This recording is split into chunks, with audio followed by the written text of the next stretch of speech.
Buletin Didik 10 September bersama saya Zaiti Zubir. Assalamualaikum dan salam hormat.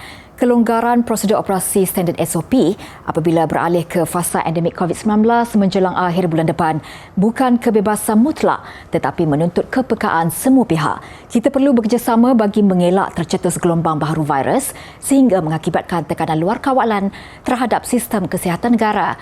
Laporannya bersama Wan Zairul Azri, Wan Muhammad Sudin. Pandemik dan endemik. Istilah kesihatan yang dahulunya jarang didengar namun kini menjadi topik bualan ramai. Pandemik merujuk kepada kejadian penyakit dengan bilangan kes melebihi kadar biasa yang berlaku di banyak negara dan wilayah seluruh dunia membabitkan populasi besar. Lazimnya ia disebabkan jangkitan penyakit baru. Endemik pula kejadian penyakit yang sentiasa wujud dalam masyarakat atau sesuatu tempat. Penyakit ini dijangka sentiasa ada dan kes pada kadar stabil serta rendah.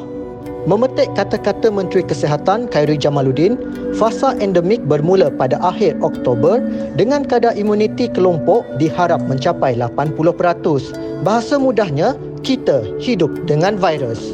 Sedia atau tak sedia, kita kena sedia kerana satu dunia telah berubah ke fasa endemik yang mana kita tidak boleh menunggu lagi kerana sekiranya kita tunggu lagi ia akan menyebabkan keruntuhan ekonomi, sosial dan sebagainya. Jadi sama seperti apa yang berlaku di seluruh dunia adalah COVID ini, penyakit ini akan berada bersama dengan kita, sama macam denggi, HIV, polio dan influenza dan sebagainya. Menuju fasa endemik, 4 Menteri Kabinet duduk semeja meneliti dan membincangkan langkah penyesuaian serta kelonggaran SOP bagi membendung penularan COVID-19 selain membolehkan rakyat kembali menjalani kehidupan seharian yang lebih bebas dalam norma baru. Jaminan diberi kerajaan, soal melindungi nyawa dan kesihatan dititik beratkan. Program imunisasi COVID-19 kebangsaan dilihat membuahkan hasil dengan trend penurunan kemasukan kes kritikal ke wad sekaligus mengurangkan beban sistem kesihatan negara. Perubahan cara hidup kini adalah satu keperluan dan bukan lagi pilihan. Kita perlu mempersiapkan diri dari segi fizikal dan mental untuk persediaan memasuki fasa endemik COVID-19 atau hidup bersama virus ini. Terus patuh SOP dan amalkan norma baharu bagi sama-sama kita mencegah penularan COVID-19. Wan Zairul Azri, Wan Muhammad Sudin melaporkan. Masyarakat di Malaysia tidak terkecuali daripada menerima impak kesihatan mental akibat situasi pandemik COVID-19. Justru keprihatinan kita kepada mereka yang terkesan sekurang-kurangnya dapat membantu mereka meluahkan perasaan. Ini kerana komunikasi yang minimal juga sebenarnya mampu mengembalikan semangat mereka untuk meneruskan kehidupan dan mengurangkan tekanan yang dihadapi. Menurut Ketua Pengarah Kesihatan Tan Sri Dr. Nur Hisham Abdullah sempena Hari Pencegahan Bunuh Diri Sedunia, faktor sosial tersebut boleh memberi kesan kepada sesetengah individu yang berisiko tinggi untuk mengalami masalah kesihatan mental termasuk kemurungan. Dan sekiranya kemurungan itu gagal dikenal pasti dan dirawat dengan baik, mereka akan cenderung untuk tingkah laku bunuh diri yang meliputi idea, rancangan serta cubaan bunuh diri. Menteri Kesihatan Khairy Jamaluddin turut menggalakkan orang ramai memainkan peranan penting dalam mencegah insiden bunuh diri dan menghapuskan stigma berkaitan tingkah laku bunuh diri. Justru tema tahun ini bertindak segera harapan terbina bertujuan untuk meningkatkan keyakinan masyarakat. Untuk rekod, hingga Julai tahun ini, sejumlah 638 kes bunuh diri dilaporkan oleh Polis Diraja Malaysia PDRM berbanding 262 kes bagi tempoh sama pada 2020. Justru selaras dengan konsep keluarga Malaysia, masyarakat perlu bekerjasama mengenal pasti simptom awal, kemurungan dan tingkah laku bunuh diri dalam kalangan orang yang disayangi. Ia termasuk mengambil tahu dan bertanya khabar ahli keluarga serta orang sekeliling terutamanya yang terkesan akibat pandemik. Memberikan sokongan dan dorongan untuk mendapatkan bantuan pada masa sama, mengelakkan penularan berita, video atau gambar berkaitan kejadian bunuh diri menerusi media sosial. Universiti Teknologi Mara UiTM menerusi Fakulti Komunikasi dan Pengajian Media dan Fakulti Perubatan memeterai memorandum persefahaman MOU dengan College of Physicians Malaysia dalam usaha mempertingkatkan kerjasama dalam bidang komunikasi kesihatan. Kerjasama itu bagi mewujudkan perkongsian pengetahuan serta kepakaran daripada penyelidikan rentas lapangan kepada latihan media dan publicity membabitkan kedua-dua pihak.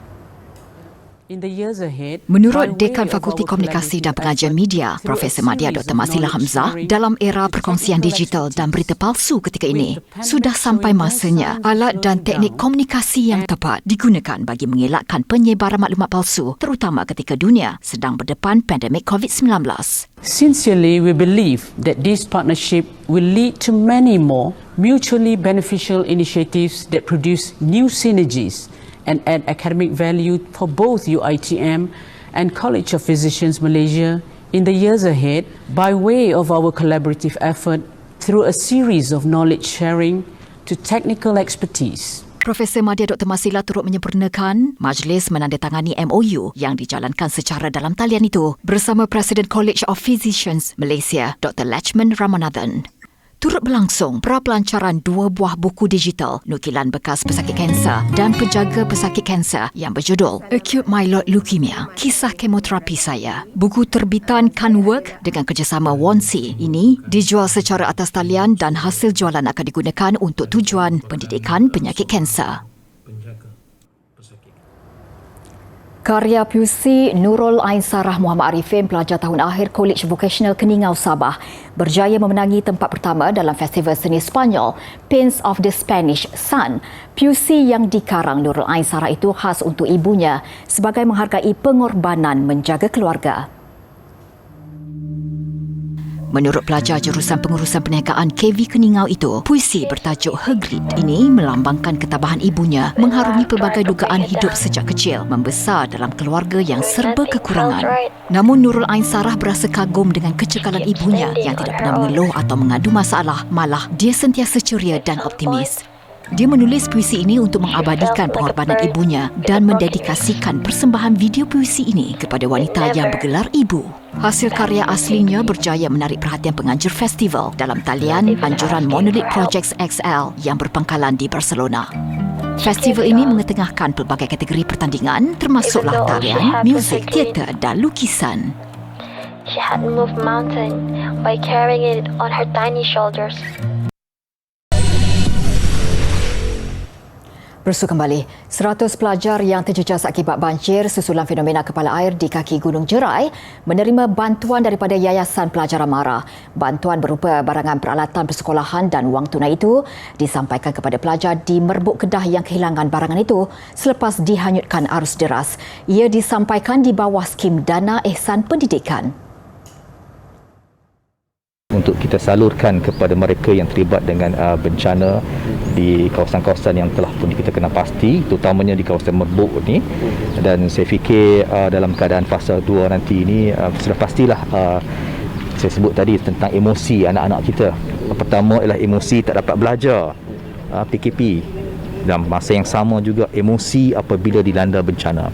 Jadi saya ingin menyatakan rasa keprihatinan Yayasan Pelajaran Mara, dan ini juga sebagai satu sumbangan yang sederhana, mudah-mudahan sempurna kepada mereka anak-anak yang bakal menerima sumbangan tadi. Bantuan disampaikan dengan kerjasama Pejabat Pendidikan Daerah Kuala Muda Yan melibatkan pelajar dari 9 buah sekolah. Program khidmat masyarakat selama 3 hari ini turut melibatkan penyampaian peranti elektronik kepada 10 pelajar di Sekolah Kebangsaan Sungai Petani. Misi bantuan ini melibatkan kos berjumlah RM57,000. Dan sehingga September, YPM telah menjalankan program CSR pendidikan di Kedah melibatkan 4,325 pelajar dengan kos pelaksanaan lebih RM312,000. Istimewanya tulisan Jawi, ia pernah menjadi medium perantaraan utama yang digunakan masyarakat di Nusantara, khususnya Tanah Melayu. Tahukah tulisan Jawi juga mengalami beberapa proses perubahan dari sudut ejaan termasuk sistem ejaan Jawi Pakatan dan sistem ejaan Jawi Zabak yang diambil dari nama Tan Sri Zainal Abidin Ahmad atau lebih dikenali sebagai Pendeta Zabak. Persepsi atau pandangan. Menerusi perkongsian di Forum Santai Jawi Anjuran Dewan Bahasa dan Pustaka, menurut Muhammad Nasir Arsyad atau Ustaz Nasir yang sudah berkhidmat sebagai guru pendidikan Islam lebih dari 30 tahun, tahun 2005 merupakan titik mula tulisan Jawi kembali mendapat tempat dalam kalangan pendidik serta para pelajar. Pelaksanaan sistem JHAF dan KAFA pada ketika itu merupakan antara cara memperkasakan pendidikan Islam. JCOF pun kalau kita tengok, kataan JCOF itu pun JQAF, JCOF itu kecil tetapi berada di depan. Sebab J itu ialah Jawi. Kenapa tak Quran, kenapa tak Arab, kenapa tak Fardu Ain di depan, tapi Jawi. Itu menunjukkan Jawi ni semaraknya nak hidupkan balik. Seperti yang kata moderator lah, Ustaz kata, kenapa perjanjian Pangku dengan Belanda pun tulis Jawi. Orang Belanda tahu ke Jawi. Tapi itu tulis orang Melayu. Pada saya, kita kena hidupkan. Tambahnya, kurikulum JHAF melibatkan Jawi, Al-Quran, Bahasa Arab dan Fardu Ain termasuk ulum syariah, akidah, akhlak, ibadah, sirah selain bestari solat menjadi teras. Manakala kurikulum KAFA pula lebih khusus kepada penekanan sirah, fiqh, tajwid, khat, Al-Quran, akhlak, Bahasa Arab dan Tauhid. Dalam pada itu, rata-rata ramai yang berpendapat tulisan Jawi agak menyusahkan. Jelas Ustaz Nasir, ketiadaan keselarasan mungkin penyebab utama. Kebanyakan merasakan penggunaan tulisan itu agak sukar. Jadi yang rasa agak sukar ni bila yang pertama sekali tadi saya sebut JCOF berlaku pada 2005, hari inilah tahun 2021.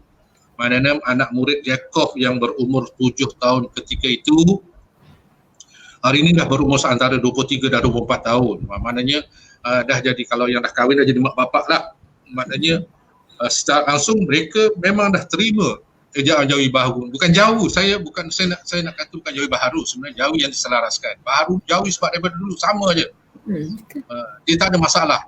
Dia boleh baca, boleh tulis. Cumanya baca dapat ilmu, tulisnya tak mengikut kaedah. Itu je. Justru para pendidik terutamanya perlu lebih bijak dalam menjadikan tulisan Jawi suatu kebiasaan dalam penggunaan harian.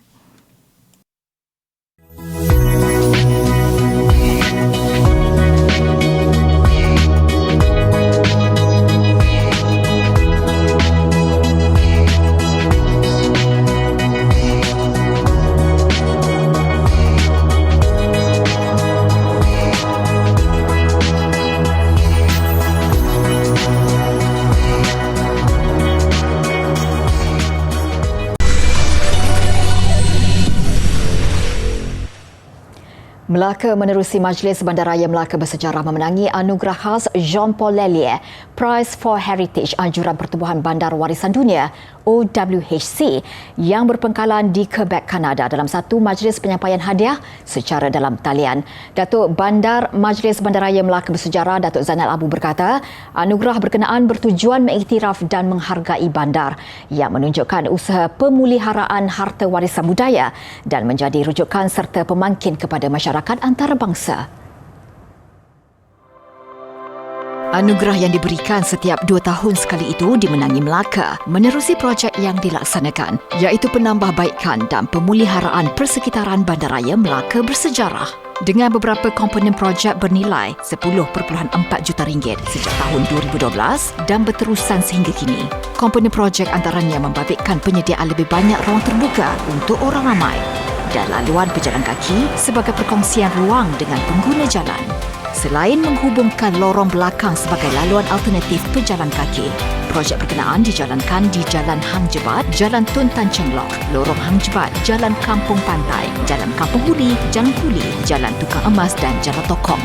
Anugerah khas Jean-Paul Lallier Prize for Heritage disertai 11 bandar dunia iaitu Cedar Valley, Cape Verde, Cuenca, Ecuador, Melaka dan Georgetown, Malaysia. Hue, Vietnam, Krakow, Poland, Kutna Hora, Republik Czech, Luxembourg, Mexico City, Mexico, Querétaro, Mexico serta Safranbolu, Turki.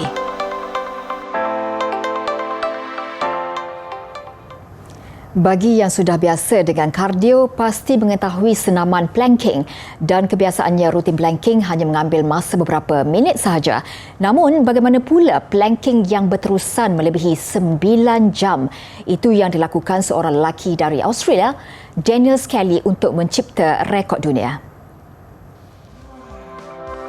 Kesakitan dirasai Skelly tak kala bertahan dengan lama dalam posisi planking ini. Nyata misi hampir mustahil untuk dilakukan mana-mana individu. Seawal minit ke-14, Skelly sudah merasakan betisnya seakan terbakar.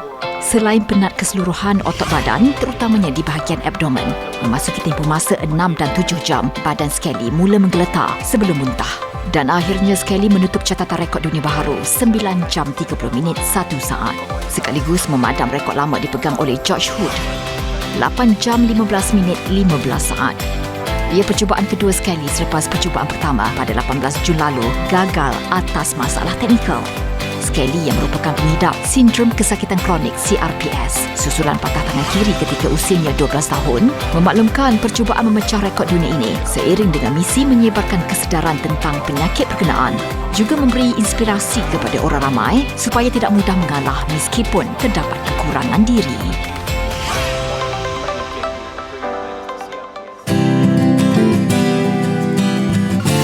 Kementerian Luar Negeri pada 17 Januari 1962 telah mengumumkan pelantikan ahli-ahli Suruhanjaya Kobol. Mereka terdiri daripada 5 orang anggota dengan dipengerusikan oleh Lord Kobol.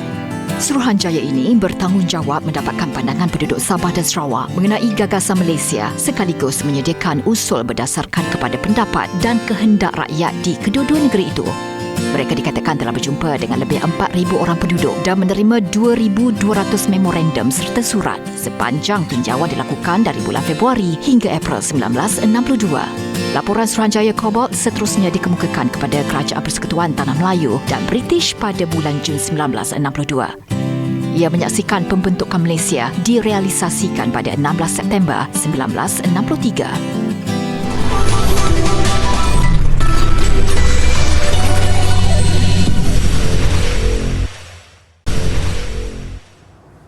Ke laporan sukan, satu lagi kejayaan membanggakan atlet remaja negara di pentas dunia. Kali ini menerusi skuad Equine remaja yang meraih pingat perak pada kejohanan kuda lasak remaja dunia 2021 Persekutuan Equestrian Antarabangsa di Ermelo, Belanda semalam. Penampilan sulung pada saingan kelas dunia nyata bukan alasan. Skuad Equine negara yang dibarisi Muhammad Faris Haikal, Muhammad Hassan Saari, Muhammad Yusuf Luqman Zakaria, Nur Khasrina Amani Zakaria dan Anur Muhammad Imran Irfan Anwar mencatat masa 19 jam 11 minit 16 saat di belakang juara Perancis. Manakala Belgium meraih gangsa. Kejohanan kuda lasak remaja dunia 2021 meliputi jarak sejauh 120 km. Ia menyaksikan 16 negara mengambil bahagian, membabitkan Equine remaja berusia 14 hingga 21 tahun. Lengkap 2 dos suntikan vaksin, itu ketegasan Konfederasi Hoki Malaysia MHC buat setiap pemain yang akan menyertai 2 pertandingan Liga Hoki Remaja dan Piala Tun Razak yang dijadual bermula pada November nanti. We follow whatever NKM rules, MSN, everything, that you must have 2 dos. Kita mesti menghadapi sekurang-kurangnya memang ikut prosedur sekarang 2 dos. Tanpa 2 dos, you will never allowed to join the tournament. Menerusi sidang media jawatankuasa pertandingan Konfederasi Hoki Malaysia MHC secara dalam talian hari ini, MHC akan meneruskan penganjuran 2 kejohanan penting seperti yang dirancang. Piala Tun Abdul Razak akan dilangsungkan bermula 10 November hingga 20 November 2021. Manakala Liga Hoki Remaja Kebangsaan 2021 pada 26 November hingga 2 Januari 2022. Pendaftaran bagi Liga Hoki Remaja yang dibuka sejak 7 September akan ditutup pada 21 September ini. Manakala permohonan pasukan bagi menyertai saingan Piala Tun Abdul Razak 2021 pula akan dibuka pada 17 hingga 30 September ini. Saingan Hoki Liga Remaja Kebangsaan tahun lepas terpaksa dibatalkan berikutan pandemik COVID-19. Bagaimanapun, Piala Tun Abdul Razak 2020 tetap dilangsungkan menyaksikan Perak menjuarai kategori lelaki, manakala Pahang mengungguli kategori wanita. Tiga lagi aksi bola sepak Liga Perdana berlangsung malam ini. Pastinya paling mendebarkan pertemuan Sarawak United FC menentang Negeri Sembilan FC yang bakal menjurus kepada juara Liga. Pertarungan Sarawak United FC dan Negeri Sembilan FC yang dijadual pada jam 9 malam ini di Stadium Bola Sepak Kuala Lumpur menjadi misi memburu 3 mata penting bagi kedua-dua pasukan. Berbagi satu perlawanan sekiranya Sarawak United menang, gelaran juara sah milik mereka. Namun andai perlawanan berakhir dengan keputusan seri atau kemenangan, ia berpihak Negeri Sembilan FC. Gelaran juara hanya akan ditentukan pada perlawanan terakhir, masing-masing pada 18 September ini. Yang pasti peluang seimbang buat kedua-dua pasukan dengan mengambil kira pertemuan pertama yang berkesudahan seri 1-1.